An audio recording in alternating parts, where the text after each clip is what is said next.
السلام عليكم ورحمة الله وبركاته. معكم محمد والشبل في أول فيديو في القناة. طبعا هدف هذا الفيديو أخبركم عن المحتوى وجدول التنزيل.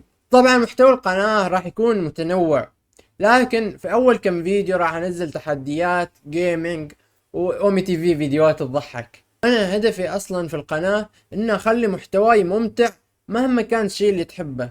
يعني حتى لو ما تحب جيمنج، هدفي إني أخلي فيديوهات اللي أنزلها عن الجيمنج تستمتع فيها. طيب يا شبل، كم فيديو راح تنزل؟ طبعا راح انزل 3 فيديوهات على الاقل في الاسبوع، واهم شيء هذه الفيديوهات تكون ممتعة للمشاهد.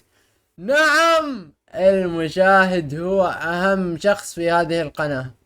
وفي نهاية الفيديو لا تنسوا تدعموني باللايك والاشتراك، ترى يأثر كثير في البداية. واذا عندكم اي نصيحة اكتبوها في الكومنتات، راح اقرا كل الكومنتات.